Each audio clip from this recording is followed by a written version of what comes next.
Hello, everybody, and welcome to Season 4, Episode 1 of History's Greatest Idiots, the show where we travel back through all of human history and bring you stories of absolute menacing moronicism so that you can take lessons from these people's mistakes and hopefully never repeat them again. But who are we kidding? We're humans. We like making mistakes, and I went with alliteration there. That was a very last-minute decision. Stan Lee would have been proud. Joining me as ever is my amazing co-host, Derek. Derek, how are you doing, my man? It's like, I mean, this won't go out until into the new year, but we're like rolling up on Christmas right now. Yeah, it's right around the corner, and I'm excited for it, I think. I am too. I think I'm mainly excited about not doing anything with people I like, just like chilling out. That's the way to be right there. Yeah, I think that's for me. Now that I'm in my 40s, the Christmas spirit is relaxing and talking to nice people. And that's kind of it. I'm not religious, so fuck your Saturnalia shit. I'm happy with the non-Christmassy stuff. Man must suck being 12 months away from next Christmas. Yeah, man. How far ahead of you? How far ahead of us are you? You like a week in the future or something, Toasty? Well, everybody listening to this that's not listening live is now right. 12 months away from next Christmas. So that's it. Yeah. Suck it. Yeah. Just connect with your family in a different way. God.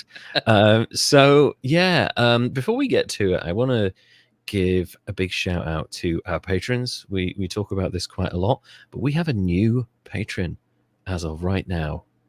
Yeah, buddy. Yeah, man. I want to give a big shout out to Dilly Bob, who's just recently followed us. Dilly, welcome to the faction.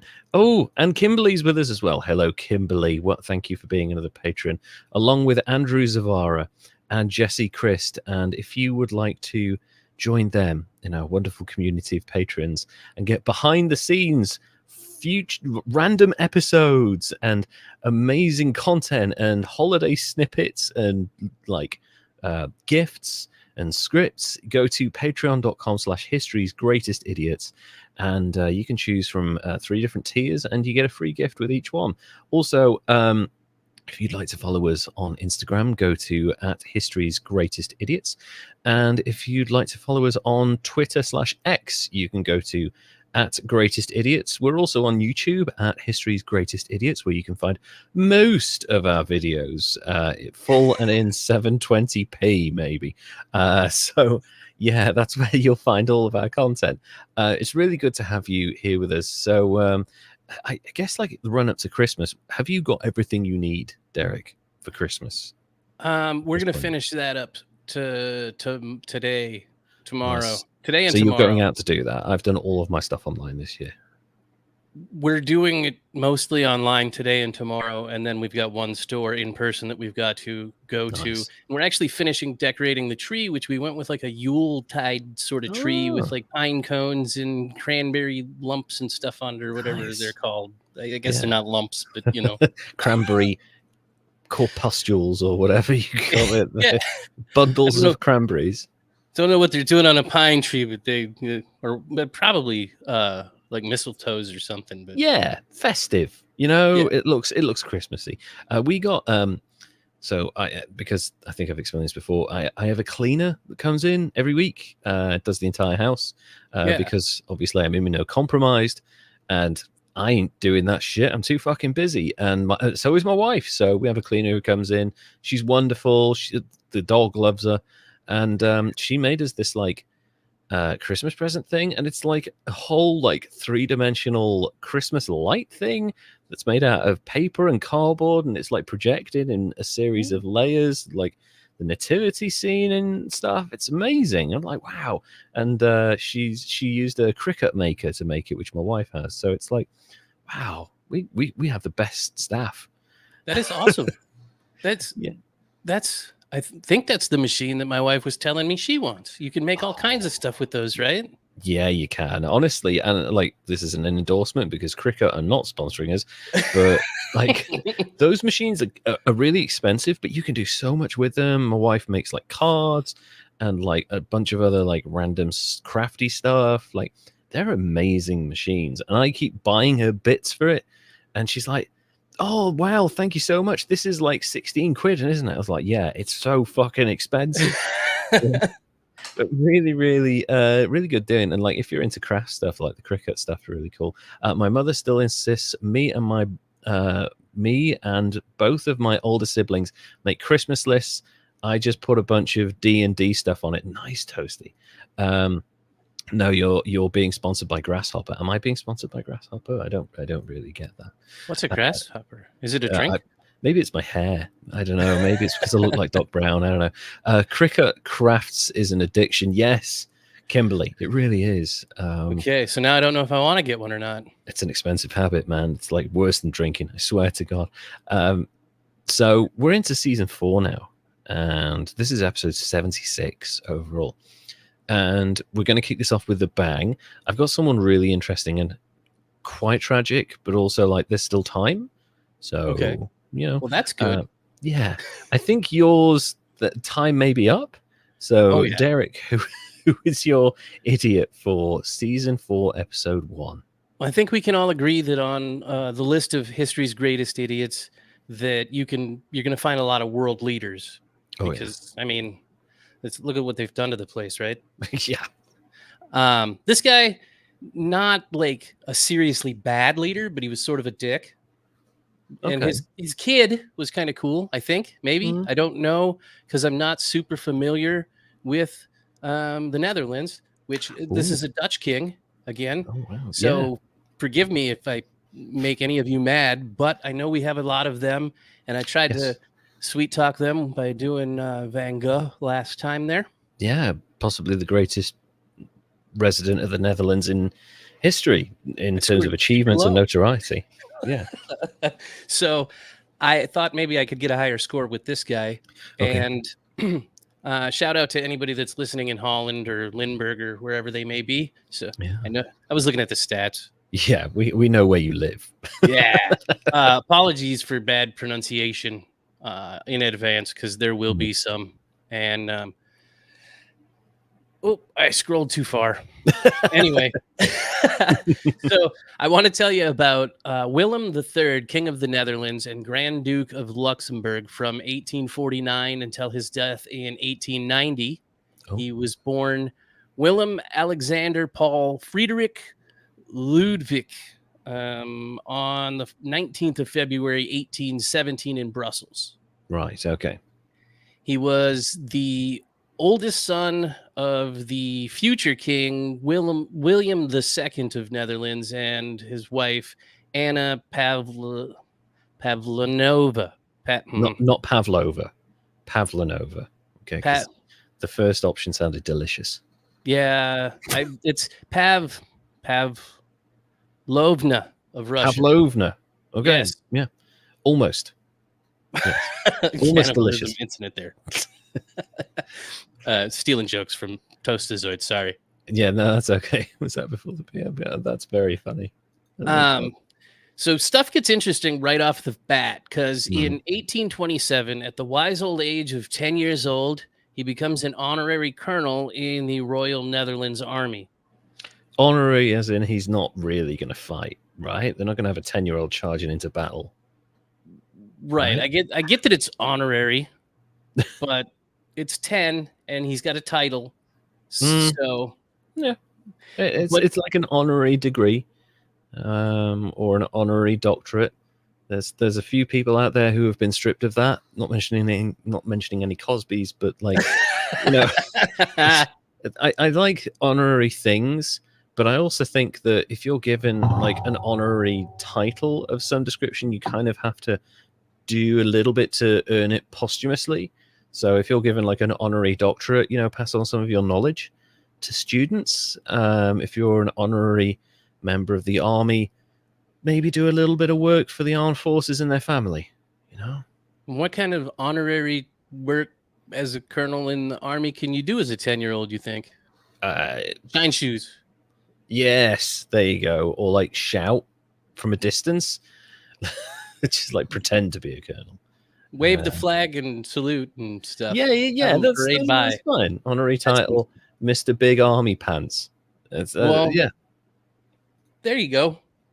He gets another title right after that. He serves as a lieutenant in the Grenadiers Regiment in his teens from I think 13. And then in 1834, when he's 17, he becomes an honorary commander of the Grenadiers Regiment of the Kiev No. 5 of the Imperial Russian Army. Nice. And it might be all of these commands that he's getting really early on that plays into some of his bad behavior later on, but I don't know, maybe not. We'll figure it out. You can tell me what you think. I'll ask you. Yeah, that's fine. Yeah, I'm sure. But yeah, I don't think that kind of responsibility at that age is going to help shape someone well, really. No, I think it's not that he's spoiled, because I mean, right, like royal, I guess. Which from what I was reading too, the Dutch royal family is like the most down to earth, chill, normal, non-political, like just like nice aristocrats. Yeah, which is super neat, and they are descended still from this gentleman here. His daughter and her daughter did some cool stuff, but we'll get to that. Yeah. Also, just a random thing as well. For a period in time, the residents of the Netherlands were the tallest people on Earth, and also the happiest. And I think weed has something to do with at least one of those things. It's the height, right? It's definitely the height. Yeah. No influence on their mood or anything. But yeah, also like I've known a few Dutch people from the Netherlands, and they nothing bothers them, nothing phases them. They're just laid back, like most people from Northern Europe, except some countries, like they're generally just like chilled out and open to stuff. It's nice to see, actually. So yay, people of the Netherlands, we really like you, and thank you for being our third biggest consumer of the podcast. More chill than capybaras, not quite that chill. What's it? Capybaras, that's the little rodent, giant rodent, the biggest rodent on the planet, and they will literally they've no fear, and they're not aggressive, and they'll just like chill out with anything on anyone, and they'll just let anyone stroke them, wild or not. They're kind of amazing. I've wandered off like the dog from Up. Squirrel. Yeah, they literally do. Yeah. Okay, so back to the king. On the 18th of June, 1839, Willem took the plunge and married his first cousin. Oh, yeah, of course he did. Yes. Yeah. Hey, it's at the same time as Vincent is marrying cousins and proposing to cousins and stuff. So, you don't have many options. People don't leave their towns, their villages. So there's going to be some cousins somewhere. It's because you got to walk, right? You got to walk. There's not even like real steam powered shit at this point. So you've really got to have a really sturdy horse to have a good, romantic, fulfilling life. But if you don't have access to a sturdy horse, you're going to have to, there's going to be some cousins banging along the way somewhere. I'm sorry. I'm clipping this part out for later. This is a controversial part of the episode. Oh, this is going to be a reel. So he marries his first cousin, Sophie. The king, William I of Württemberg, and the Grand Duchess, Catherine Pavlovna's Russia. Delicious. That was their daughter, which wasn't like weird at all, because like we were talking about, everybody's marrying their cousins back then. So his wife, Sophie, was a liberal intellectual that hated war. and she hated instruments of war, like, the army. Okay. And Willem was a conservative that like super loved the army. I mean, because he's been like a colonel in the army since he was 10. Exactly. Like, it's all he knows. It's like Michael Jackson, just like super famous from a young age. All he knows is insanity. So, yeah, it tracks. He also despises intellectual learning at home and for women. Oh, wow. Another contributing factor to the misery of Willem's marriage is his propensity to poke about or, have extramarital affairs. Oh, he's washing his winky in the kitchen sinkies. Yes. Sorry. I like that one. Yeah, that's less offensive. His affairs were so numerous that and out in the open that the New York Times once called him the greatest debauchee of the age. Ooh, nice. Which is cool, because I didn't know the New York Times was like into what the royal families and stuff were doing in Europe back in the 1800s. I guess I just hadn't thought that much about newspapers in the 1900s. Yeah, they had listicles back then, top 10 most debauched royals of Europe. Makes sense. The BuzzFeed of the 1900s. Yeah, you won't believe which cousin this royal is fucking. Oh my God. Sorry. Oh, that should be a thing, though. Yeah, that's the thing. Yeah. On top of this, he's known to have several dozen illegitimate children. Yeah. But, enough about his home life. Let's talk about his leadership. So, okay. Right. Serious stuff. I am big Mr. Army Pants. I can't hate the army. Get in my bed. Yeah, he picked a good one, like they really had a lot in common and everything was great. So anyway, as you might expect, I've lost my place again because I set this up to scroll side to side instead of up and down. Oh no. Classic. And I don't know how to fix it. Yeah. So while Derek finds his place, we will try and count down how many affairs he has before he catches a venereal disease. You won't believe how many chromosomes the Dutch king has. Oh, well, yeah, that would be a good BuzzFeed article. Oh, man. Okay. So his father and the Prime Minister John Rudolph Thorbecke were making some constitutional changes while he was king. That's William II in 1848. Now, Willem III hated these changes because what they were doing was giving more power to the middle class and making the government ministers more responsible to the Estates General and not to the king. Right. It's empowering people. How dare he? Right. Well, he thought the changes were useless and the limitations of his royal power were bullshit because he wanted to rule like his grandfather did. I want all of the toys. None for the working class. None for the middle class. All mine. Exactly. And he was actually so pissed off that he thought about giving up his right to the throne to his brother Henry, but his mother talked him out of it, so he became king anyway. She just stood there and went like this. Just eats the money. Fucker, think of the money. Money. Dutch got loads of it and loads of dikes everywhere. Just money and dams. So just shut up and deal with it. So his father passes away in 1849 and he becomes king. And his first act after his coronation, is he inaugurates the parliamentary cabinet of the Thorbecke, which was kind of a kick in the nuts because according to most of the sources that I can find, he really didn't like that dude because of his work with his dad in taking away the power from the king and giving it to the middle classes in the parliamentaries. Yeah.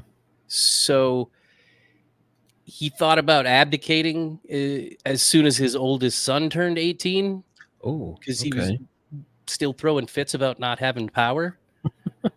But when his son turned 18 in 1858, he didn't feel comfortable giving it to him, so he stayed king. Right. I kind of like power now, son. Yeah. Sorry. Even though there's not enough of it. Yeah, I want more power. No, I don't want to give the bit I have over to you just yet. So stick around for another 30, 40 years. Yeah. For sure. He's pulling up the fucking ladder, isn't he? Rewind back a little bit. He did, though, for sure, because his son, William, Prince of Orange, never did become king. Right. Anyway, in 1849, he announces his intention to, in honor of his father's memory, look after the army's needs and interests. And Okay. the thing is the parliament controlled the money, and the new constitutional changes kind of made it to where they controlled the military, and Right. they cut the costs and reduced the number of soldiers. Okay. So he was looking over the needs and interests of like nothing. Okay. He was in charge. I'm in charge of this, and they were like, "You're in charge of shit." Yeah, like 5 guys on the border, just like looking over, like, "Oh no, we're still all right. Okay, nobody wants this land. Fine." Yep. So like they just kind of took the money away, so his army was like nothing. 1853, the Roman Catholic hierarchy of bishops is kind of restored and comes to power, so he starts gaining more conservative support, and that leads to Thorbecke's resignation.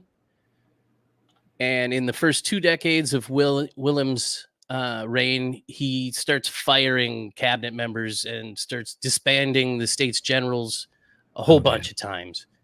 Yeah, he's bided his time, hasn't he? And he's like, right now I can. Kind of a master politician, this guy.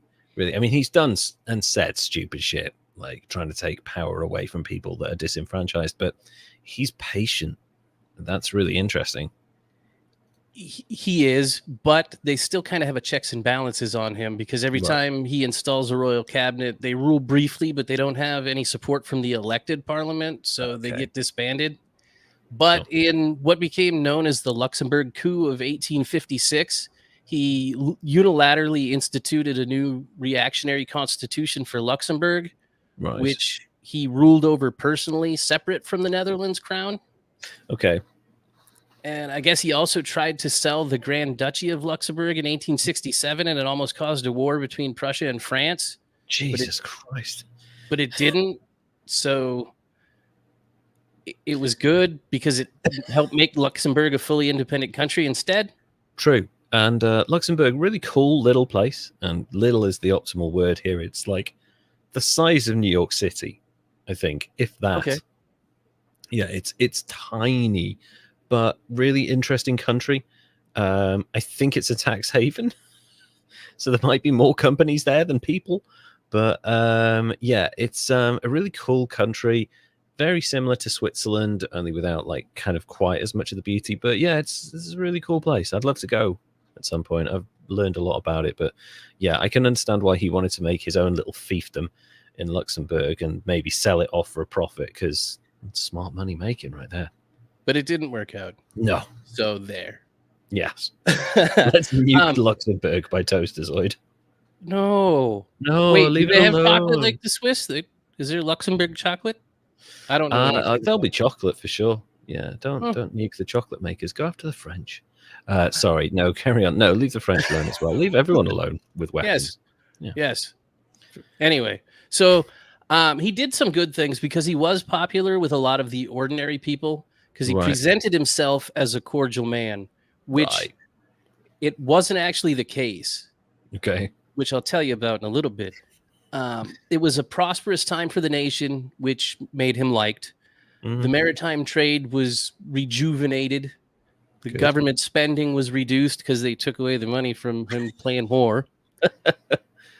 They built some canals, and there was a concerted effort to extend the railroad system at the time. Smart. It was probably due to the whole representative government thing, not so much due to Willem, but we can give him some credit, I suppose, right? Yeah. Also, more trains, less cousin marrying. You know, get those people out there.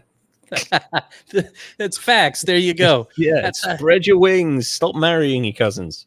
Oh, darn.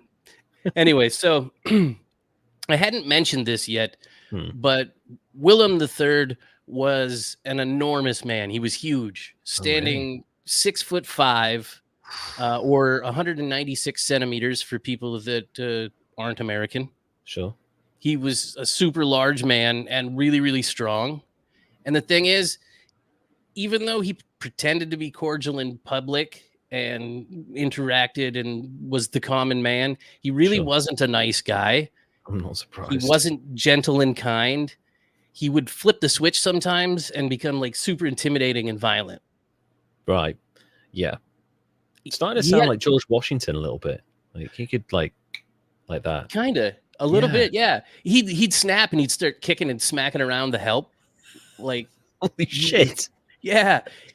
He'd terrorize and humiliate his courtiers, the people in his Right. court. He just he'd bring them out. You just and want to punk show up, would you? Yeah. You'd be like, fuck court. I'm going Come here. home. I don't want to get punched.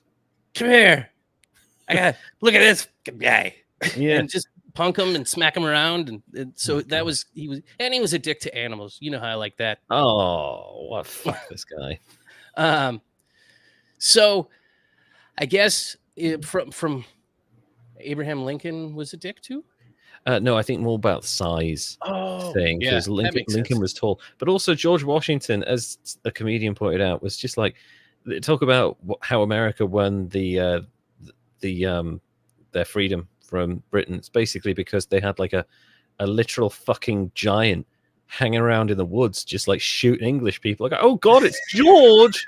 We're only 5'1" at this point in history, and he's like 6'2", just running around with George smash and stuff, like just fucking crossing the Delaware. Like, this river's frozen. I'm gonna fucking go across and kill everybody. Giants. Yeah. No, I mean Lincoln could switch too. Oh, yeah, that's AC Doocy. I guess I don't know enough about the actual. I'm gonna have to look into more American presidents and see if they should be on this list. Because when in the first episode, when you did Andrew Jackson, yeah, I was like, man, I hadn't thought about it that way, and I loved it. It was a great episode. He was kind of a murderer. Yeah, but yeah, that's true. Lincoln could, like, he had a temper, and I think also he had a very tempestuous relationship. But yeah, he could flip on a dime, as Daniel Day-Lewis showed us in that historic documentary Lincoln from a few years ago. But yeah, he had a temper too. So that was the one where he hunted vampires, right? That's the one. Yeah. Okay. Yeah. Really fun. That was badass. That was. No wonder it won so many Oscars. Anyway, so King Willem III, King of the Netherlands, is over here being a dick to animals, terrorizing his courtiers and smacking around the help. And from what I could find in reading about him, most people would agree that he was to some degree insane. Oh yeah. Well, he's a royal family. That's like a direct quote from three different sources, so I had to include it. And yeah, Wikipedia was two of those sources, so whatever. Nice. He was erratic. He ordered the dismissal and sometimes the arrest and execution of people that he found lacked respect. Oh, wow. Yeah, you got to lock them up. Yeah, including the mayor of The Hague at one point. Jesus. Now he's sounding like another person that was president once. Yeah. Luckily, most of those orders were disregarded because, like I said, most people believed that he was to some degree insane. Okay, King, we'll get right on that. Can we ignore this giant psychopath, please? Thank you. Yeah, and he's going to find a woman to fuck in 5 minutes anyway, just to pretend it didn't happen. Yes, somebody just bring somebody over here for him to look at. Yeah, can we find a woman to distract him for a while? Thanks. She doesn't have to do anything. She can run away, but as long as he stops thinking for a minute. Unless she's short, because he's got some stride on. Anyway, yeah. So he's being erratic and ordering people killed. And this is what I was getting back to with when he was 10 years old and they gave him all that power. I think it might have gone to his head then to where he could just be like, okay, this guy doesn't have respect. We can have him killed.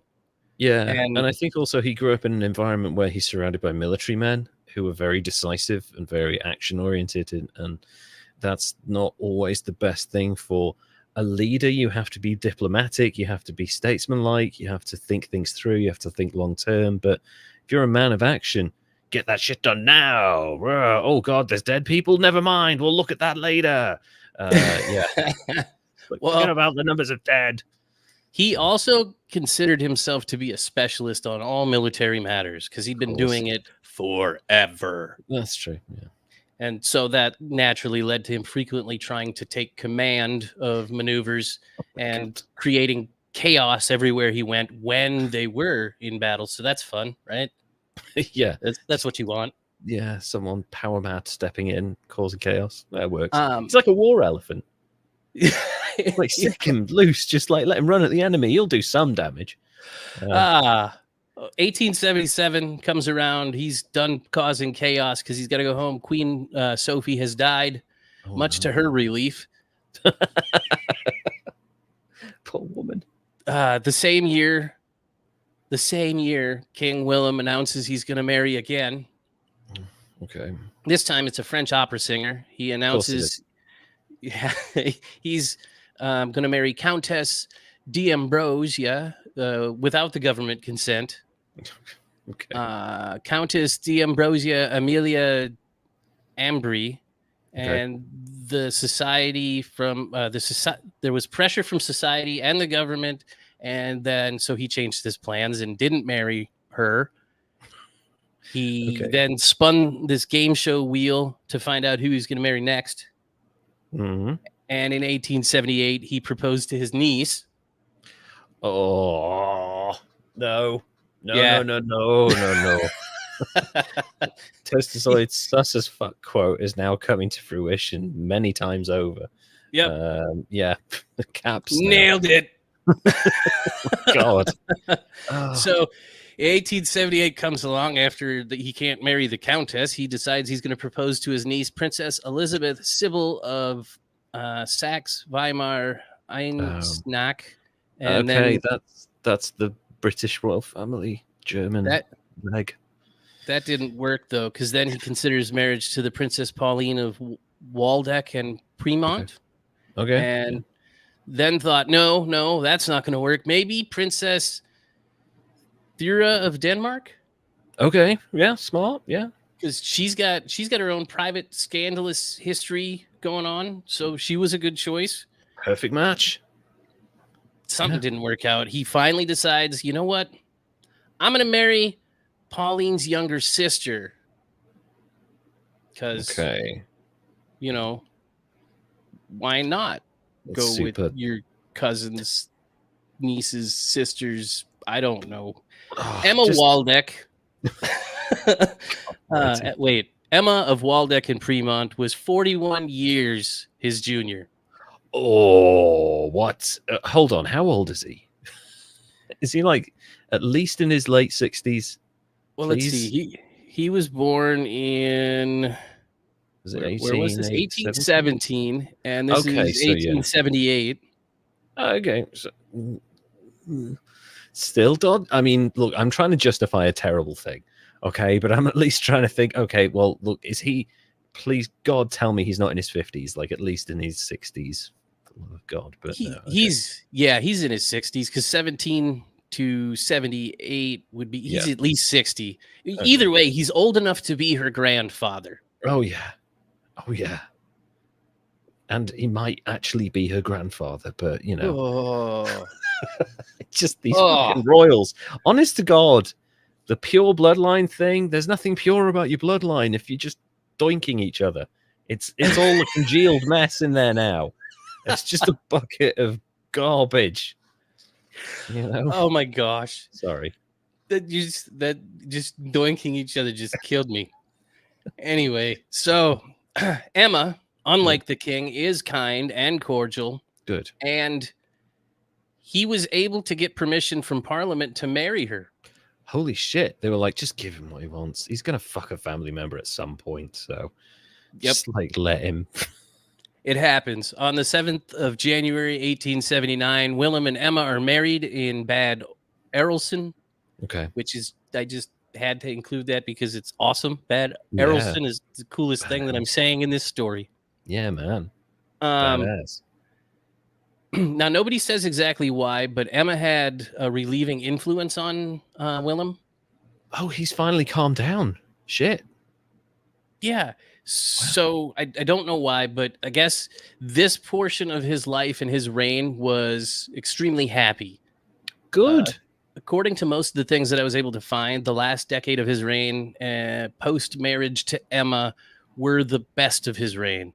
He stopped interfering in most aspects of government and kind of just minded his own business and went off and, well, banged this chick that's 41 years old, 41 years younger than him is what he was doing. I wish she was 41 years old. At least that way it'd be closer in age, but she's clearly fucking not. That would make him 82. Yeah, exactly. Yeah, that's like Dick Van Dyke levels of crazy right there. But yeah, at least he's calmed down. No more animals being kicked to death or whatever. So, right, good. In 1880, their daughter Wilhelmina was born. Of course, it's Wilhelmina. It's yes, Dutch people and this name Wilhelm and Wilhelmina. For fuck's sake, Vincent. Get another name, Holland. What's wrong with you? She became the presumptive heir in 1884 after the death of his last remaining son. Remember, I said he didn't get it? Yeah, exactly. So he was the last remaining son from his first marriage. So none of his kids from his first marriage survived long enough to make the throne. Sure. And Wilhelmina becomes the presumptive heir. In 1887, Willem becomes seriously ill and starts having trouble with his kidneys. Mm-hmm. And by 1889, he's got dementia and he starts becoming kind of out of it. Okay. The Council of the State, and then Queen Emma becomes regent. And he dies at Hetlu Palace in 1890, and his daughter assumes the throne after her 18th birthday. After her 18th birthday in 1898. Okay, she was still just a wee one. I mean, for as crazy a life as he had, 73 years old's not bad. That's not bad at all, actually. Especially with a guy like he's a literal giant, a medically classed giant. He would have been the tallest person for like countries around at 6'5", So huge. Yeah, that's amazing.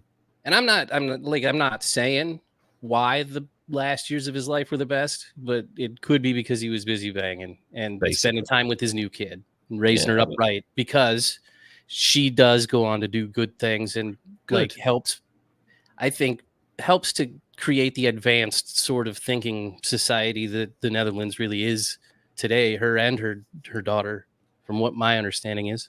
Oh, wow.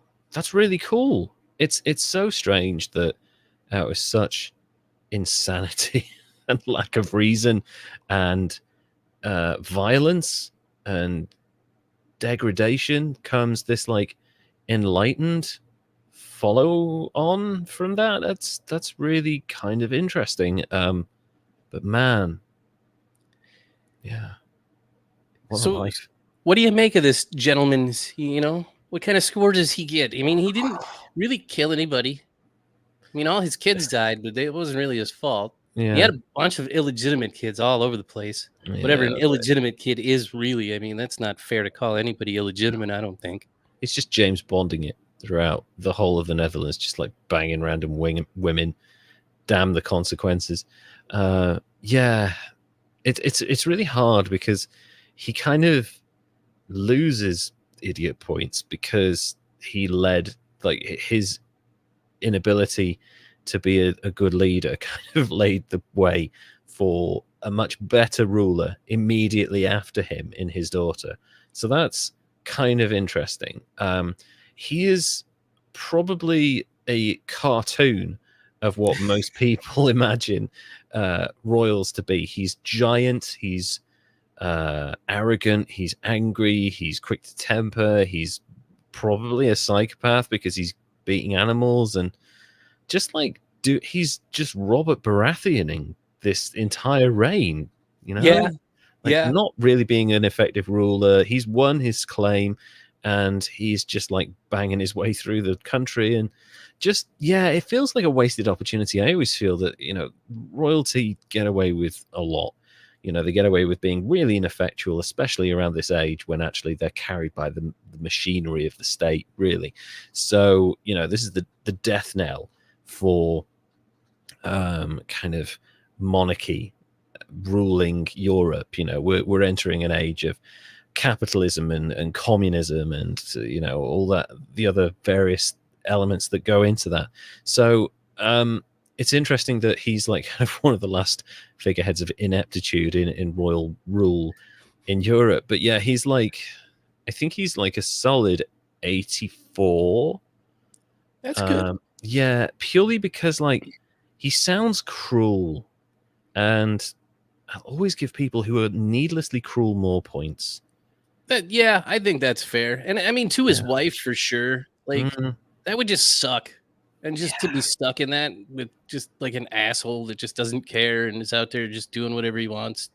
Exactly, and like he clearly is an asshole. And also, Tolstoy pointed out something in one of the comments earlier on, kind of suspicious timing that his wife dies, and then within a year he's like, "I'll go with this one. No, I'll go with this one. I'll go with this one. I'll go with this one." Like, did she die? Natural causes? Was she offed? Or it's hard to know. But I don't assume know. He didn't kill her. Yeah, I'm gonna go with the assumption that he didn't. Yeah, we'll give him the benefit of the doubt this time, even though he's clearly demonstrated he doesn't deserve any benefit of the doubt, even how crazy the fucker is. But yeah, I just like that he went from regular his own age opera singer to his niece to a young princess to the youngest possible princess that he could find. It's just that was also his relative. And also like the Dutch, the Parliament, who have been so against everything he's suggested and proposed, are just like, fucking whatever, just let him do it, all right? But yeah, really, really not a nice guy. Definitely an 84, but he probably would have been higher had his daughter not gone on to be such an effective ruler, I think. Yeah. Good deal. Yeah. So moving away from one kind of insane, and he probably was insane, like ruler, to someone who I would say in the very early days of social media was very much the first icon. Certainly in terms of their presence and the stuff they did.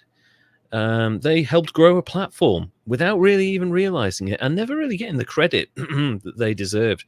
And someone who has then struggled for relevance ever since and gone to increasingly insane like lengths to keep that fame alive. I have so many guesses. I want to tell you right now the story of Tila Tequila. Yay! That was one of them. I'm assuming. I've titled this one Tila Tequila, social media's first casualty, because boy, we'll get to that. I'm going to kick this off by apologizing to people from Vietnam and Singapore. I'm about to butcher a bunch of words, and that's starting with her name, Nguyen Thai Tien Tan, I think. Were you last time you'll hear me? Sorry, what's that? Did you be friends with her on MySpace? Of course I was. Okay. She was fit. Yeah. Okay. She was hot, and I was young, and I was like, look at this hot woman. I'm going to add her as a friend. She's my friend now. Hi, Tila. Oh, friends. Yes. So again, Nguyen Thai Tien Tan, better known by her stage name Tila Tequila, was born on October the 24th, 1981 in Singapore, where her family were Vietnamese boat people who arrived from after the Vietnam War. Nguyen has an older brother, Daniel, and an older sister, Terry. When she was 1 year old, the family relocated to a neighborhood in Houston, Texas. That's quite a leap from Singapore, It's funny because I had heard that was where a lot of like people from Vietnam and Cambodia around that time settled in and around Houston, Galveston, and in the Louisiana Gulf of Mexico area. I learned that from Sheldon on Big Bang Theory. Really? That's really interesting. And actually, it makes sense that they would have heard about, obviously the opportunities that would have been available to them in like late 80s America around Texas. So it's good that they were able to move to an expat community. However, the family relocated to a neighborhood in Houston, Texas, and were eventually admitted to a gated community run by a strict Buddhist temple. Ooh. Yeah. Little worrying. The family left the community when Nguyen was 8. No information on that, but I'd imagine living in a community like that, very strict, very restrictive, late 80s America, that's got to be difficult for a young girl. Yeah, it You could know? be for sure. Nothing huge on like anything that happened there. I mean, obviously it's a Buddhist temple, doesn't necessarily mean it was like an offshoot or a cult or anything, but that's a religion that kind of disconnects from worldly pleasures and stuff. So, you It is know, detachment for sure. Yeah. yeah. So that's like kind of being removed from the world during your formative years. That's a lot to catch up on. She was nicknamed Tila Tequila by friends due to her apparent allergy to alcohol. Sadly, that didn't last. Um, in her memoir, she would later explain that she felt confused and lost by various personal, family, and environmental issues because she's been uprooted a lot in her early days, plus living in a Buddhist temple and then coming into the wider, American world in the early 90s is a time of big change. You got Oh yeah. MTV going on, youth revolution, grunge is starting to come through. There's a lot going on in America, and for an immigrant who's surrounded by an expat community, but also this Buddhist thing, that's a lot. So Yeah, it was there was a crazy time there in the 90s and in that area too. That's all along the Gulf Coast and in Houston and all that mm, area. That's yeah. mm, it's Sorry. no, it's a really interesting time because I went to America in like 1991, and I mean it was the height of the Iraq War. Was it 91? The Gulf Yep. War? Yeah. Yeah, January, February of 91. Yeah. yeah, and man, I was like, there was so much patriotic fervor that even as like a 10-year-old, I was like, wow, this is a lot, So shit. Like we didn't. I'm Welsh. We have Welsh flags. We have patriotism. Nothing like this. Like, kind of kill Saddam, kill Iraq, kill. Like I was like, oh my god, this is like really intense. So that's what I remember of the early 90s in America. In her memoir, she would explain that she was confused and lost. We've covered that. She turned to writing poetry in an attempt to release emotional stresses. And while still 16, she experienced a drive-by shooting in Houston, and Oh, shortly after that, ran away to Queens, New York. So that's probably the wrong place to go if you're trying to avoid other drive-by shootings. I mean, I would say Queens is probably not the best place to relocate, but I guess you got to go where's cheap. she could have gone to Chicago, I guess. That would have been dumber. Yeah, Detroit. It Yeah. could have been worse. But yeah, she witnessed a drive-by shooting, ran away from home, and then went to New York. She reports having become pregnant and suffering a miscarriage in the following year. That's a lot to happen to a teenager in a year. Yeah, that is oof, Shit. man, that's some trauma right there. Yeah. Tila graduated from Alif Hastings High School in 2000.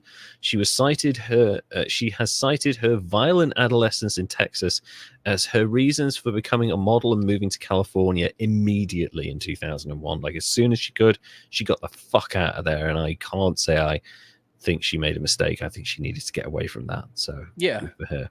Yeah. In March 2003, in an interview, she revealed that she'd taken some college classes but did not have a degree, stating, I didn't want to go to college for an actual degree because there's nothing out there I like besides doing something that involves the entertainment industry. I'm already worried for her. Get a degree? Yes. Yeah. I By use all means, mine all the time. I eventually used mine. By all means, chase your dreams. That's fine. Always have like a backup plan and something that is executable.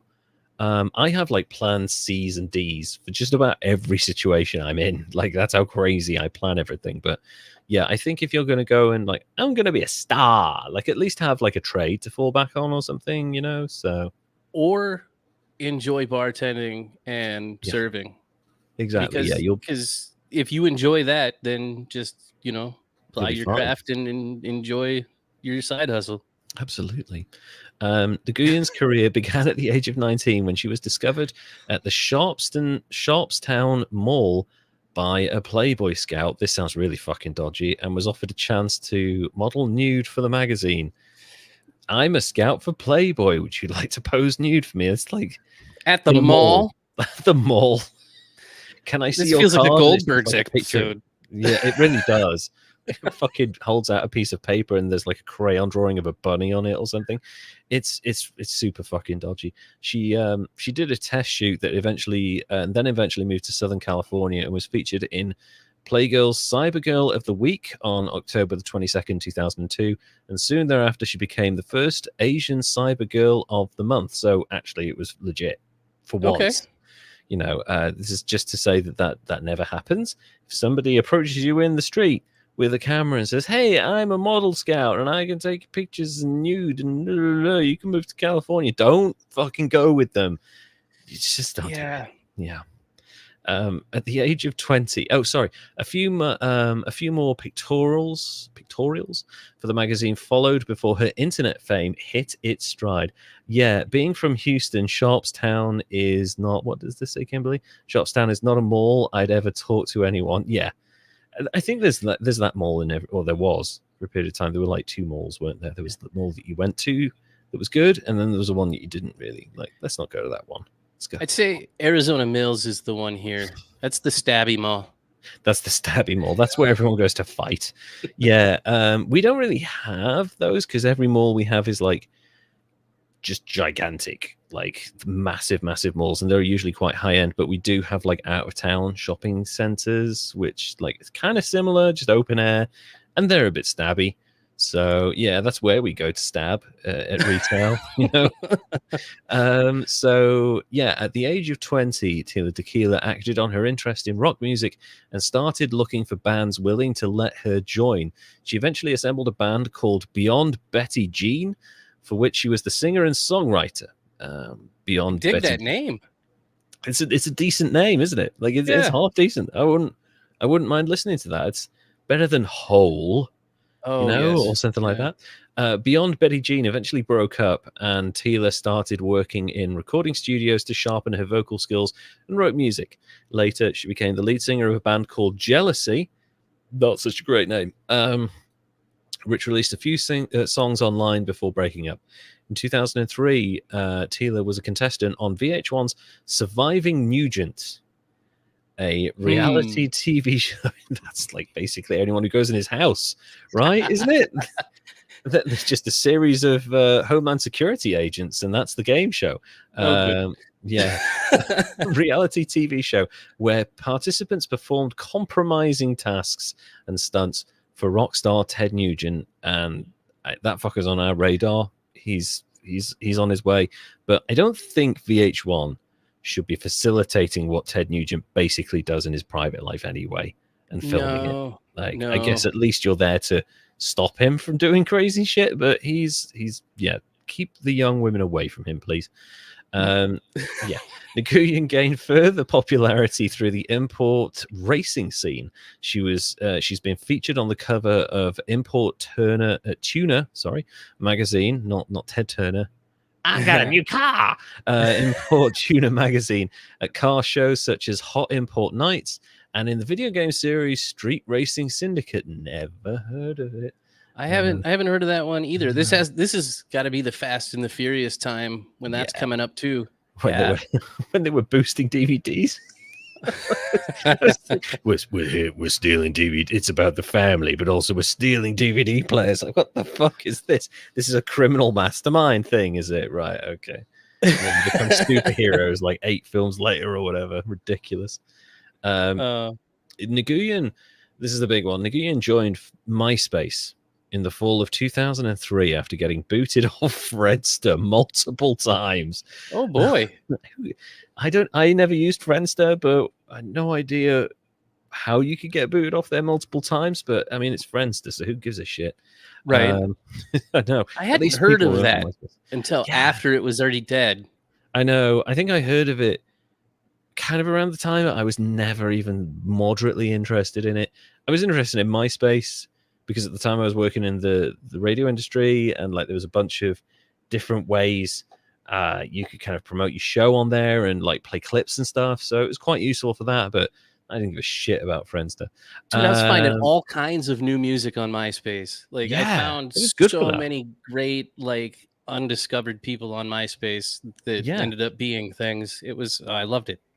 Yeah, and actually I think I remember I spent a lot of time on NoFX's MySpace page. I feel like they put up really good stuff on there. Nightman Productions, hello, welcome to the podcast. Hello. So she joins MySpace after getting kicked off Friendster. Time magazine in 2006 profiled Tila Tequila, noted her impact on the platform, stating, pre-Tila, your MySpace friends were mostly people you actually knew. Post-Tila, the biggest game on the site became who has the most famous friends, period. Whoever that might be. They also called her the queen of the site. It's true. She was huge on there, and it led to a lot of exposure for her. She was legitimately the first social media star. Really. Yeah. I'd say two people you always had on your friends list on MySpace were Tom and Tila Tequila. Yeah. And even like people who had no sexual interest in her were just sort of following her because everyone was following her. Yeah. It's kind of really interesting study into like that collective, fan base thing. And, I followed her because I fancied her. I thought she was gorgeous. But like there were a whole bunch of people who were like, oh, this is a famous person, I'll follow them. And oh, I'm getting direct access to their thoughts. That's really cool. This is a new thing. And now it's like, fuck me, I wish they'd all just shut up. For real. For real. Kanye West, we'll get to him in a bit. So during the first season of Fuse TV's dance show, Pants Off Dance Off, oh yeah. You remember this? Show. I don't. Oh, you don't remember this? No. Gosh, if only they didn't have it blurred. Really?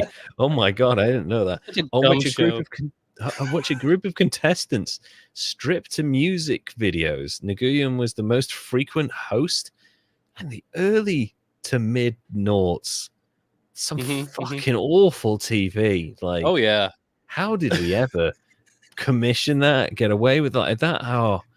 Anyway, in April 2006, during the taping of an interview with MTV's Total Request Live VJs, will.i.am announced that Nguyen had signed to his will.i.am music group, a record label under A&M Records. I'm sure will.i.am saw this, gorgeous, super popular young woman and actually didn't care about any of that and just saw the incredible singing potential. It was nothing to do with like a quick scheme to make money off someone who was internet famous.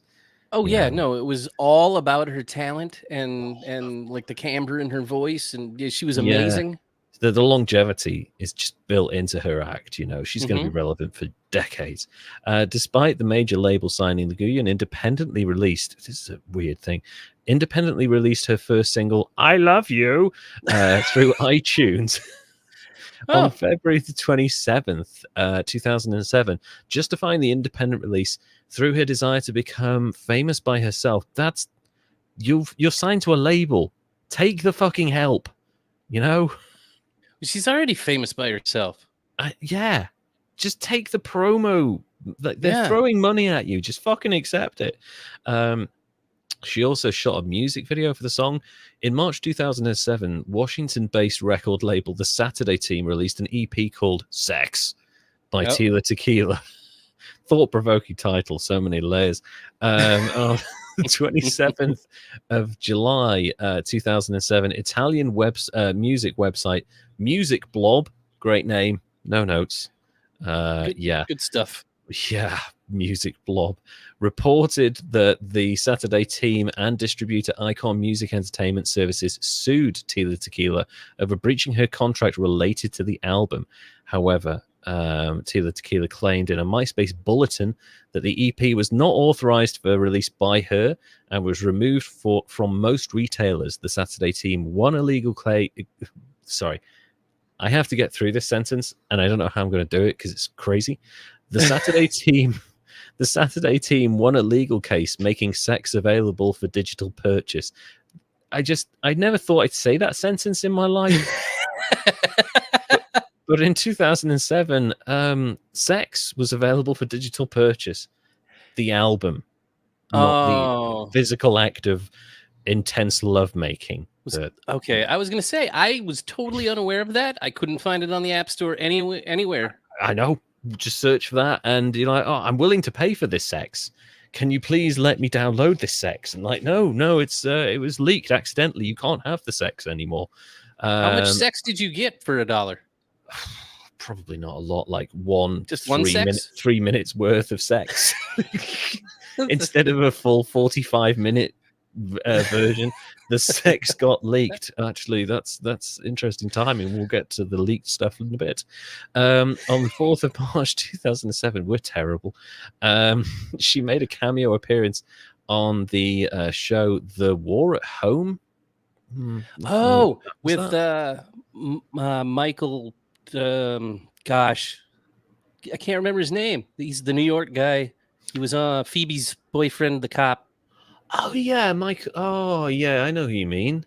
He does like live streams and shit. Yeah, it was his show. It was his sitcom. It was pretty decent. All right, okay. This is around that time when they were still churning those out. I guess, you know, kind of King of Queens was still around. Everybody loves Raymond. Was probably around. Was a father, wife, daughter, next door neighbor, best friend situation sitcom. Yeah, it's paint by numbers.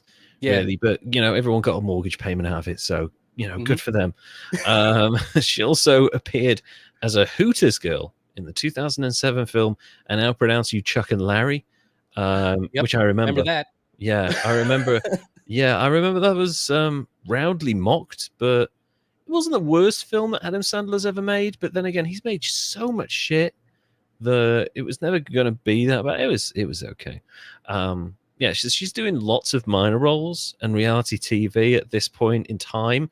That meant either you were going to experience a huge breakthrough. Who was it that did Attack of the Show? Oh God, she's like an actress now, like a series. She was in the X-Men films, or one of them, and she was in the Newsroom. Oh man, yeah. Anyway, she's like super famous now, and she had a huge breakthrough, and a bunch of other people. Jenny McCarthy went on to be quite successful after MTV. So yes, you know, she did okay. We might cover her. Yes, we might cover her eventually. But you know, if you do like minor roles, a lot of reality TV, MTV, VJ stuff, you're kind of either going to have a decent breakthrough. Olivia Munn. That was there you go. Olivia Munn.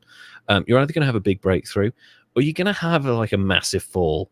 So let's see what happens with Tila Tequila, shall we? In May 2007, Tila Tequila began filming a reality show that would become infamous across the internet, for which was first aired on MTV October the 9th, 2007.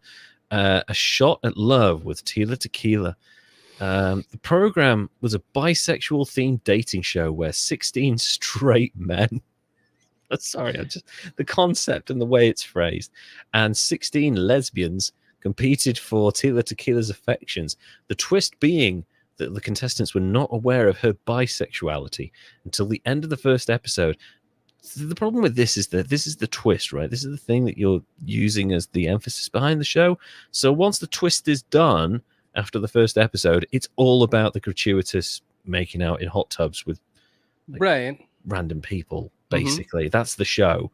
And like, I understand there's a dating element to it, but if you look at there's a bunch of shows on Netflix now, and my wife loves them, where it's like couples break up and they meet someone, love at first date, love at first sight or something, or marriage at first sight. So they get to know someone and they're talking to them behind a screen for like a week, and then they meet in person and they try living together, and then maybe they get married, maybe they go back to their old partner. It's a thing. I feel like that is a progression of of the Tila Tequila thing here, because that was very much all about sex and instant gratification, and you know, things like The Bachelor and Love at First Sight or whatever it is, and you know, that has kind of evolved a little bit, but this was all like there's no hiding this. There's nothing to it other than just gratuitous, basically titillation. The really. only way it would have made it more is if they would have put it on Playboy TV and everybody was bisexual. Basically, yes. Like that's kind of like it's centered around this one person. I understand she's a big internet star, but like at this point, even in like 2007, it's starting to wane a little bit. Like MySpace isn't a thing anymore in 2007. It's all about the Facebook. Yeah. And you know, she's trying to transition into this thing, but like it's all centered around her, but that gets old really quickly, you know. And yeah, and I can see now, like my hindsight being 2020, seeing the whole shot at love with her Yeah. and what it is about and the way it is, how like the slip and grasp and what happens.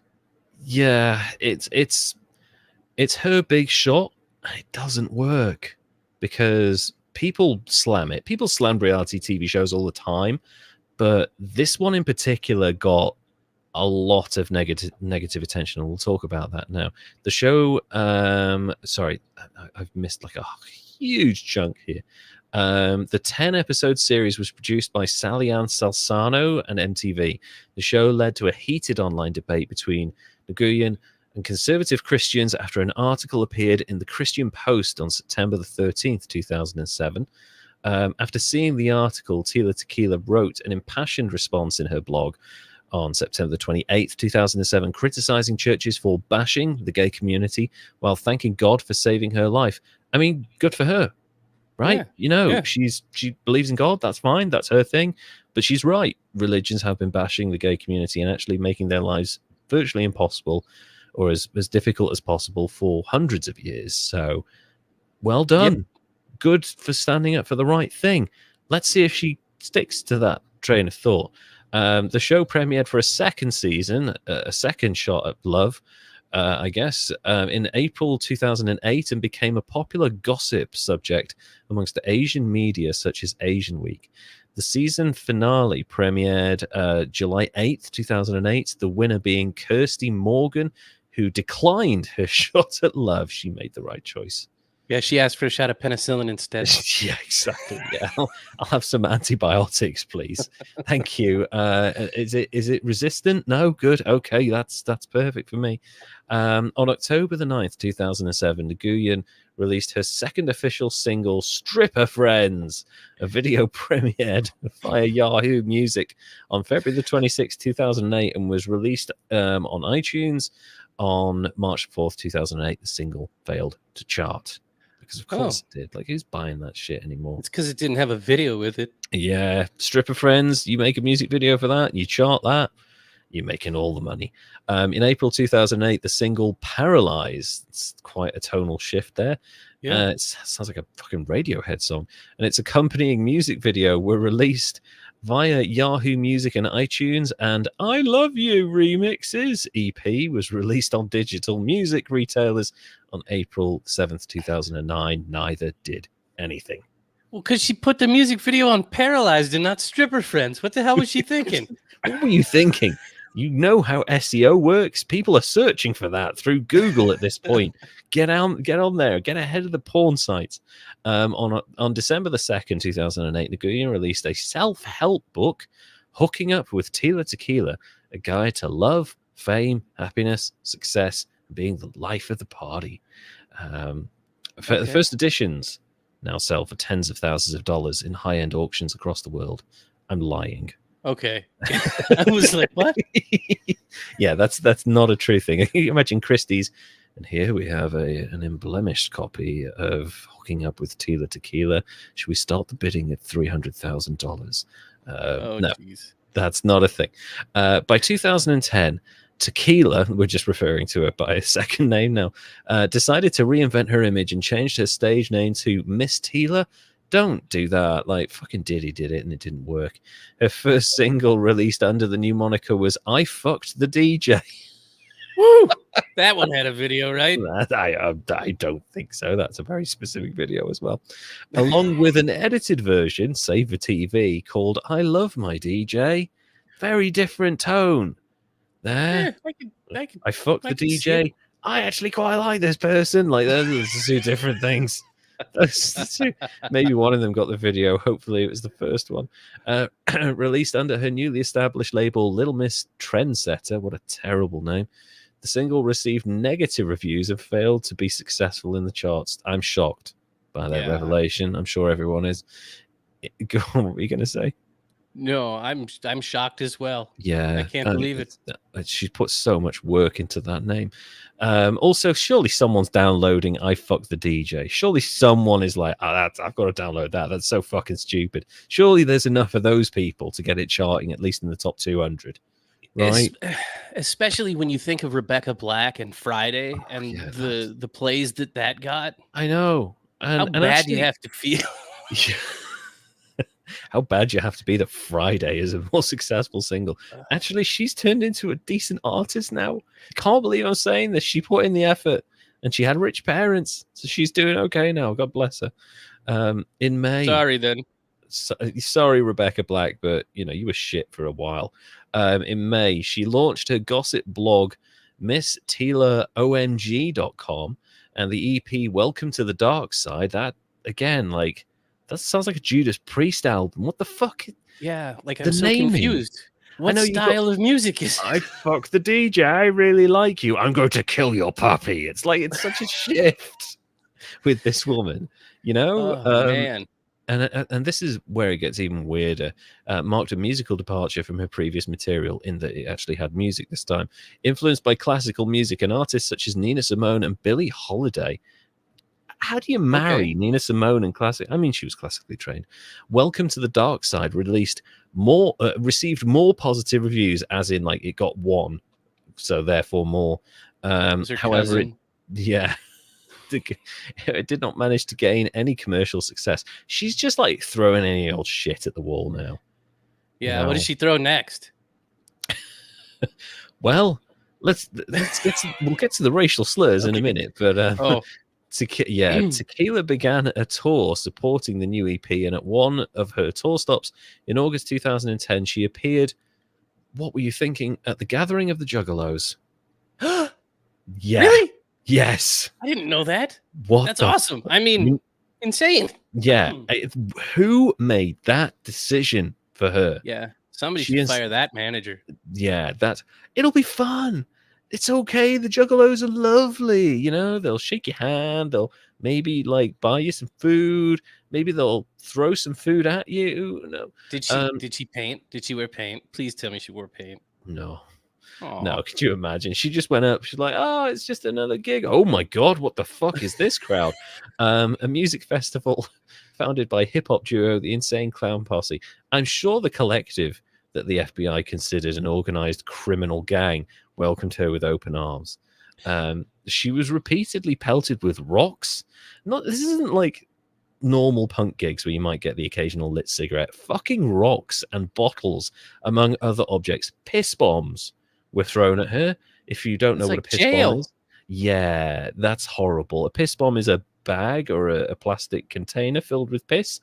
It's exactly as horrible as it sounds. And also all of that lemonade and orange soda shit that they drink. Yeah, that stuff. The Cherryade or whatever it is. Oh man, Faygo. Yeah, they threw all that shit at her.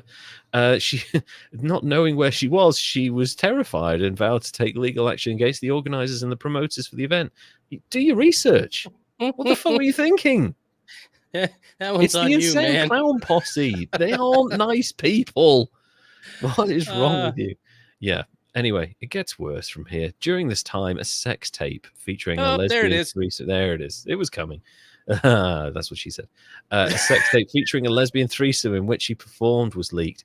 Tequila tried to buy back the tape from Vivid Entertainment, but they weren't having it. They were like, "We want millions of dollars," so they cut her in, and she later starred in a sex tape of her own that won a 2015 AVN award for Best Celebrity Sex Tape.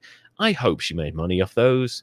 Because I have to think she did. I'm sure she did. Even in 2010 or 11 or whenever this is, or 2015, I should say, she's still got enough name value for people to be interested in that. But also, someone sold Vivid the sex tape that wasn't theirs. and she tried to get it back off them, and they were like, "We'll sell it to you for this money, but we're releasing it." It's like, don't do that shit. That's horrible. So I hope she made money off that. Well, yeah, they had to have cut her in on likeness. Like they Oh had yeah, to have like if they hadn't, she'd have sued the shit out of them, and they'd have been out of business. But that's not a nice position for anyone to be in, really. no. Yeah, it No. always has to be consensual, and you have to make tons of money on adult content. Damn it. Absolutely. Yeah. Sex workers of the world unite, make you money while you can, because man, you have to put up with so much horribleness. On March 7th, 2012, it was reported that Tila Tequila had agreed to check into rehab after having reportedly almost died from an attempted suicide by overdosing on pills. The incident caused her to be hospitalized for a brain aneurysm. That's a really serious overdose. Yeah, I that's guess bad. I had not been following at the time. I didn't hear about this. Yeah, well, it's 2012, and she's kind of out of the limelight, and unfortunately, like, negative headlines are starting to pop up about her, and this is one of the latest ones. She completed her rehab treatment on April the 5th, 2012. That doesn't sound like enough time for me. 1 month. No, you need like a good 6 months to a year, really, in rehab for that kind. Like, if you've had an overdose so bad that you've had a brain aneurysm, you need to spend a good year recovering from that shit, at least. I would think, yeah. Well, take a month off. That's like kicking weed. I know. That's crazy. In December 2013, Nguyen posted posted an article on her website titled "Why I Sympathize with Hitler, Part 1." Just dove right in to the evil anti-Semitic deep end there. None of this like David Icke, like dancing around the issue for 40 years using like coded words and stuff. She's just like, no, I quite like Hitler. I'm just going straight in. Yeah. So she also posted a pro-Hitler and anti-Semitic series of comments on her Facebook page, as well as photos of herself as a scantily clad Nazi posing in front of a photo of the Auschwitz concentration camp. I'm so confused. Just completely off. Like, where did that come from? The brain aneurysm. I mean, I hope so, but like, that's such a turn. These actions angered her Facebook followers, shocker, and resulted in Facebook closing her account and removing the material in question. Good. In August 2015, Tequila became a contestant on the 16th series of the British television reality show Celebrity Big Brother, but was asked to leave on its second day when the producers became aware of her comments and photos. The people who work at Endemol and on Big Brother are notorious for not doing decent background checks. Like 5 minutes on the internet, they'd have found that shit. Yeah. They didn't even do that. They didn't know she had the whole Nazi shit before they were like, yeah, why don't you come on the show? They were just mesmerized by the tits, right? They just saw her. They were like, oh, she was famous. She's really hot. We'll bring her on. What's this about Hitler? Okay, let's get her out. Yeah, let's get her out. Also, she's like, just like, she's come out of rehab. I don't think going in the Big Brother house under all that, where you're constantly being filmed, I don't think that's a healthy environment for anyone. No. She subsequently apologized for her earlier comments, but we haven't even had Why I Like Hitler Part 2 yet. So how could she apologize for him? There's a Part 2? She said there was a Part 1, so I'm assuming there's a sequel. She subsequently apologized for her earlier comments, blaming them on depression and drug addiction. Plenty of people have suffered from depression, do suffer from depression, and plenty of people have addiction issues. They don't immediately turn on Jewish people and start loving Hitler. It's not always the case. That's all you. Yeah, really. I've dealt with mine. Mine too. Never have I been like, who's a good guy? Never thought, who's to actually blame for this? / all of the wars. Like, you never go that far. Like, that's a crazy line of thinking. But yeah, like her, Kanye West, a few other people, just Mel Gibson. I wonder if Kanye had a brain aneurysm. I mean, we know he's had he's actually been diagnosed with mental health stuff. I don't know. I also don't know if he's been big into drugs. I mean, I'm assuming there's stuff in there, but stuff changes your behavior. But I've known plenty of people who have been alcoholics, drug addicts, done some really hard, intense stuff, they don't immediately become anti-Semites. You know? I mean, I gotta think that maybe she's just grasping at straws to get attention. She just wants it back. I know. And like somebody must have said to her, it's 2015, it's 2016. You know, you can kayfabe, you can pretend to be hateful, and that'll get you attention. Oh, I'll do this. Wait a minute. Why does everybody hate me now? Oh, that's right, because I said things about Hitler.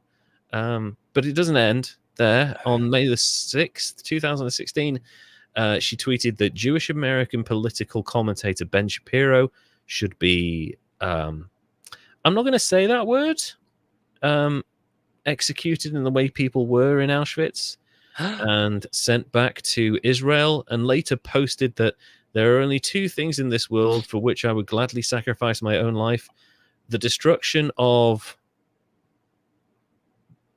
Ben Shapiro. No, well, the destruction of all Jews and the preservation of the white race. But you are mixed race. Yeah, wait. I don't think they'd have liked you very much. I'm sorry. So confused. I know. And also she said... Did she get hacked? No, this is all her. Bad attention is still attention. Oh, Kimberly, sadly, that's people's way of thinking. And she also said, you know what will help Asians earn respect? An Asian version of Adolf Hitler. I want that person to be me. I want to save the world from the Zionist disease. She wants to be the Asian Adolf Hitler. She said this shit. I mean, it doesn't get more clear cut than that. Also, like, listen, Ben Shapiro is a piece of shit. Like, there's no two ways about it. He's a terrible human being, but nobody should have to deal with that kind of abuse. Like, it's horrible. You know, like, dislike Ben Shapiro all you like. There are plenty of reasons to not like him. He is a really awful person for the most part, but don't go around saying shit like that. That's no good for anyone, including yourself. It's it's such a nosedive. No matter how much I hate anybody, and hate's a strong word. Yeah, like wanting death and especially horrible shit like that. Yeah, and the way she described how he should die, like it's really specific to the experience people from his religion went through in the Second World War. It's just completely uncalled for, and she's just completely off the reservation at this point. She's lost her mind. In June 2016, more Tila Tequila accused Sarah Silverman and the Jews of killing Jesus before saying the comedian was next on a celebrity sacrifice list. What in the fuck? I know. Who has... I mean, apart from Charles Manson, who has that? That's not a thing.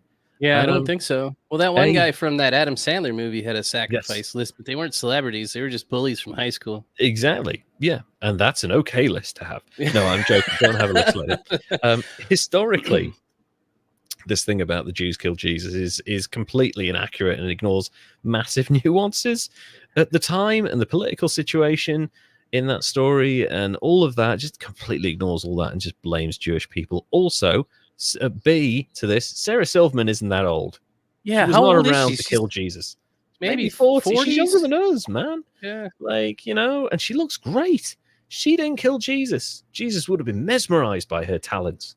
So, unless maybe no, because she hasn't been involved in any sort of like hit and run situations in like East LA. No, she hasn't. Right? No, she's recently supported. I don't know if supported Israel's the right word, but she's voiced her support for Jewish people. And I think she kind of got in a bit of backlash for that, but she's mostly fine, Sarah Silverman. So why would you say that she killed Jesus? She's 40, not 2040, you know? Yeah. Anyway, on November... wait, have I missed a bit? No. There's more awfulness. On November the 19th, 2016, she attended an alt-right National Policy Institute meeting. We're going to get our policies together. So let's start with the first one, so we know what that's going to be about. Celebrating the election of Donald Trump, because of course it was. Organized by white supremacist Richard B. Spencer. Hey! Yeah. We know that guy. And posted photos on social media of herself doing a Nazi salute. I mean, it is just attention at this point, right? This reminds me of that Chappelle show with the Black Klansman thing. Oh, that was so good. That was so good. Such a great sketch. He doesn't, because he's blind, he doesn't know he's black. So he keeps going to all these Klan meetings, saying all this racist stuff, and everyone's very confused when it's revealed he's black. And they're like, wait, hold on, what? Anyway, so that's what's happening in my brain right now, though. I know. That's basically it. And she also posted on Twitter that picture with the text Sieg Heil and a raised hand. She actually did the fucking salute. It's a good thing she wasn't in Germany. She'd be in prison right now. On November the 22nd, 2016, her account was suspended by Twitter. Consequently, she joined Gab. What the fuck is Gab? I don't know. I had to look up Gab. It's basically a Twitter overlay, from what I can tell. It's just like the exact same look as Twitter. And also, I made a note here. Her last post on Gab, which I have no idea what it is from January the 1st, 2017 to her 2,000 followers, which means she now has less social media followers than either of us, by the way, which reads, Happy New Year, everybody. My resolution is to try something new, like different ways of thinking and being. It's all part of the new year. And since I'm part of the Galactic Council now, I'm going to try all sorts of new things. Okay. Apparently those new things were silenced because that's the last thing she posted on there.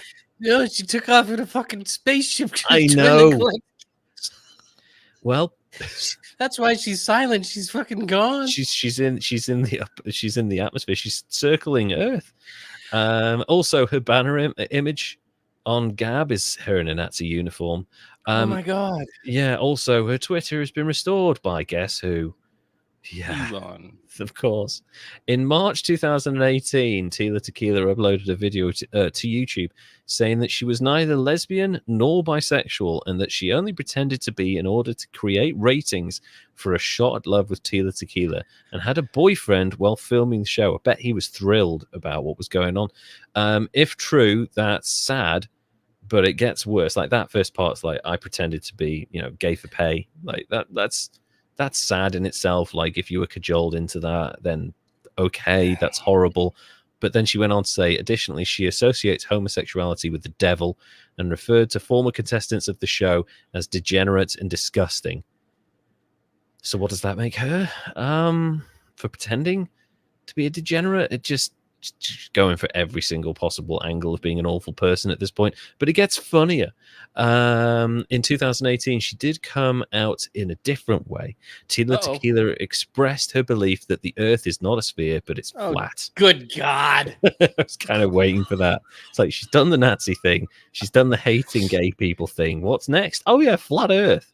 And that's it for Tila Tequila, a woman who clearly, whatever mental health issues she had, decided to just go off the deep end in awful behavior. And here's the question.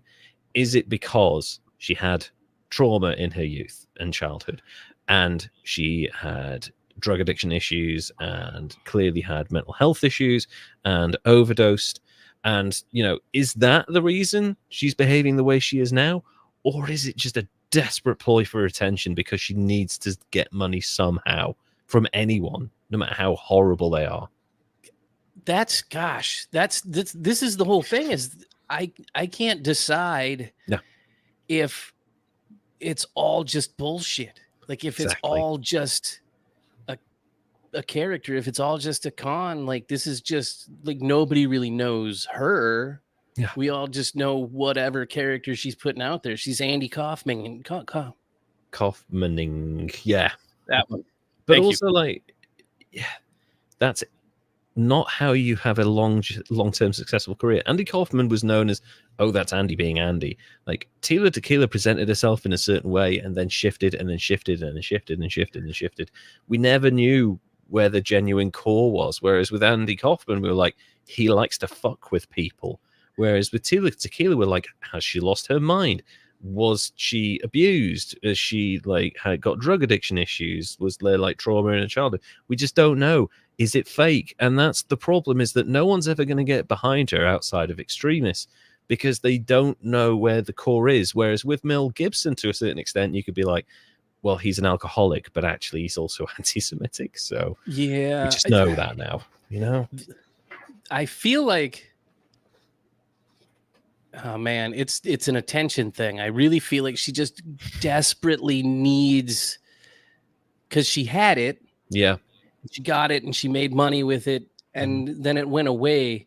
And then when that happened, I think she desperately is willing to do anything at all possible to get it back. And then also drug problems, and then the mental health issues that come with that, and the not getting the attention, like it just spiraled.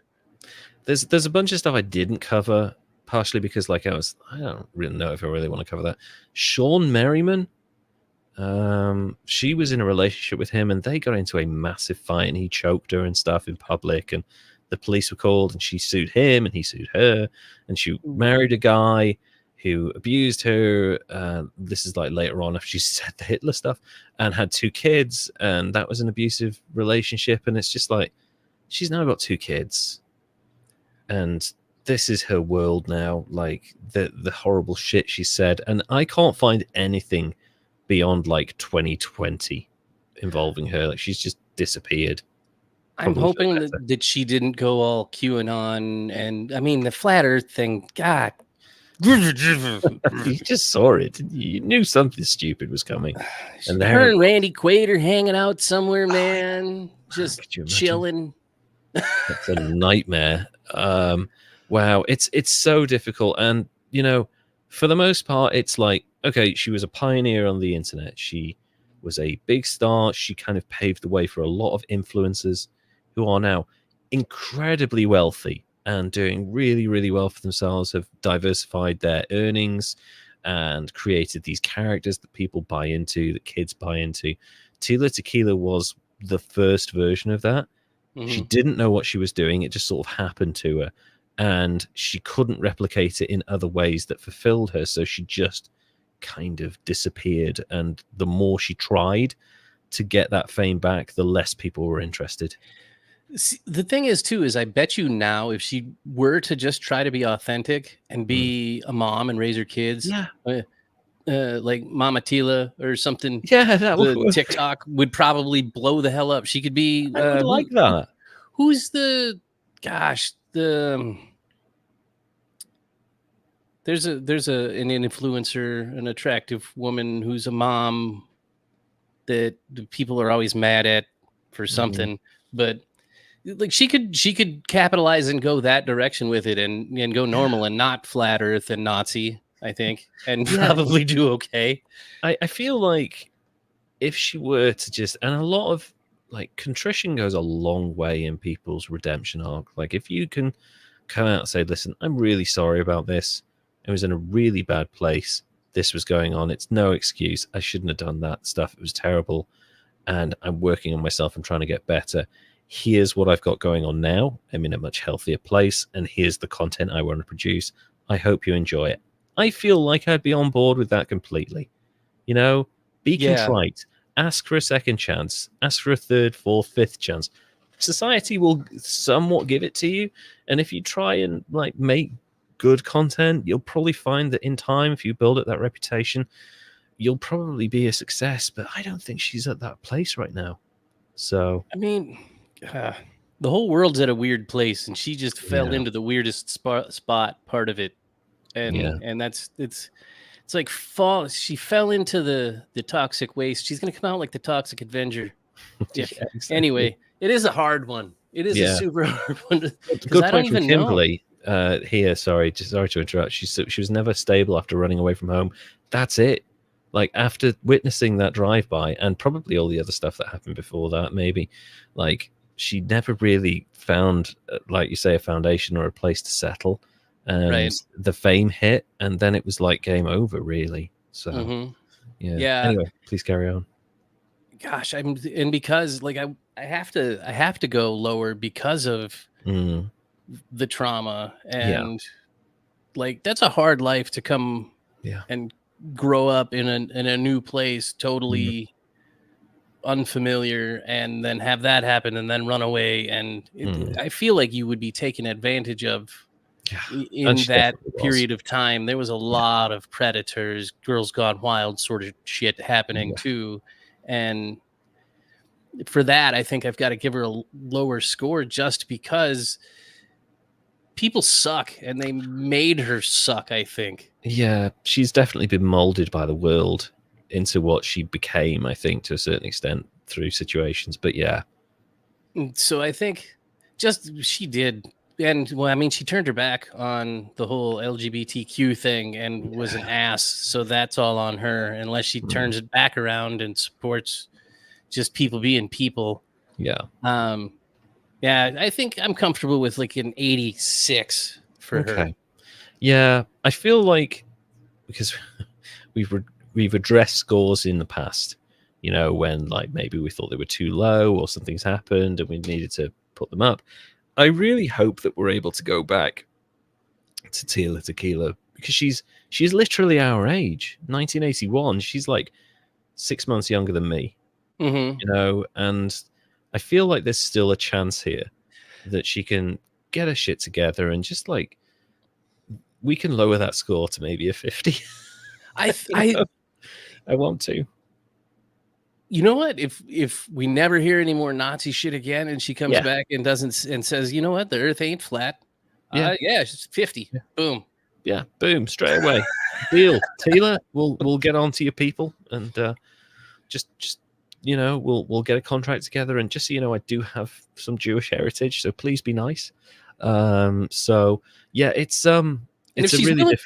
If she's willing to be a Patreon, I'll even send her one of those get out of idiot free cards, and she can have a 0. She could probably start using that. Like that shit will get you out of terrible situations, which she's found herself in a number of times. So yeah, Tila Tequila, 86, and King William. Oh, did he? Wait, did I score her higher than him? Because I want to change it then. Yeah, then 80. 80. That's fair. Yeah, she's nowhere near as bad as. Okay, you know what? I'm going to change it again. Yeah. Go on. 78. 78. No. Okay. 69. Nice. Nice. Final answer. Sorry. Final score. 69 for Tila Tequila. That's we're a classy show, ladies and gentlemen. And King, I want to say Wilhelm. William the Third, Willem Dafoe. I mean, Willem the Third of Netherlands. William III of the Netherlands. I said 84, didn't I? A solid 84. I feel like those are appropriate scores, and I do hope that you know we get a little bit more positivity out of Tila Tequila. I actually think the prototype for this, and it's nowhere near as bad as Tila Tequila, but look at Lindsay Lohan has done a bit of work at like rebuilding her image. I mean, she's not like really acting anymore, but she's like, listen, I was completely out of control and I'm sorry for some of that shit. So like, you know, she's at least able to look back on that and go, you know, I learned a lot and I was difficult to work with and I was out of control. So a Lindsay Lohan-esque arc would be helpful for a start, but yeah, you've kind of got to open up, and that's not something I think she ever really wants to do, but we'll see. Anyway, she's currently on the Britney path, though. She is on the mid Britney path, not the current doing okay for herself Britney path. Right. It's like the bad Britney path, not the alternate reality we got where Britney turned out okay after she was released from captivity, basically because she was held against her will. So yeah, Tila Tequila and King William III of the Netherlands, second, third. Yeah. Kind of lessons in like, I mean, we always go back to the childhood trauma, but you know, don't make people famous young, and don't give them too much power when they're young, because it fucks. I mean, giving anyone power fucks with them, but especially when they're young, when they do not have any maturity levels to cope with that. I can't think of anyone that's been given a huge amount of power when they're young and has just gone, yeah, you know what, I'm going to be a fair and even ruler. You know, like you just never hear of that person, do you? It's like, yeah, I'm going to take this in stride. I'm not going to have any issues with drugs. I'll be fine. You know, can't think of one. Mara Wilson, the little girl from She was in a bunch of stuff. She's an author now. She was a child actress, and she was in Matilda. Okay. And What is she in charge of, though? No, she's just famous and dealt with it well. I can't think of any like childhood rulers who didn't end up going at least 50% Joffrey, so Okay. there's a lot there. Anyway, so thank you all so much. This has been a great first episode. We've actually had quite a lot of people join us live, which that's been fun. Yeah, that's been great. Thank you so much. Kimberly, Toastzoid, and Nightman Productions. Thank you so much for joining us. That was really cool. If you would like to join Kimberly and Dilly Bob and Andrew Zavara and Jesse Christ in being one of our patrons and supporting us financially so we can make this a really successful thing, we're getting there. We're slowly getting there. Please go to patreon.com/History's Greatest Idiots, where you can get access to exclusive behind the scenes unreleased videos. We recorded one recently. It was so much fun. We need to do more of those. Yeah, we should do that again soon. We definitely should. We'll try and do them once a month if we can. And also presents yearly and when you sign up, and also scripts and behind the scenes stuff from our lives and a bunch of interactive stuff as well. So again, that's patreon.com/History's Greatest Idiots. You can follow us on Instagram at History's Greatest Idiots and on Twitter and X at Greatest Idiots. You can go to YouTube and watch the vast majority of our videos in the background while you're falling asleep, because that's what I do when I try and fall asleep, at History's Greatest Idiots on YouTube. And we will be back. This will be out in the new year, but it'll be like, we're having a break now. We're having a bit of a break for Christmas, and I'm looking forward to it. I've got a week's worth of intense work, and then I'm fucking turning my brain off. My brain's been off, man. Yeah. It's December. Well, I feel like I'm not January if you're listening to this. Yes, it's January. Like, basically, for most of end of December and early January, neither myself or Derek have put a lot of thought into anything. We've just been relaxing. But we will speak to you all again soon. We look forward to seeing more of you and interacting with you. And until then, Derek, would you like to say goodbye, please? Goodbye, everybody. We'll see you all again very soon. Take care now. Bye.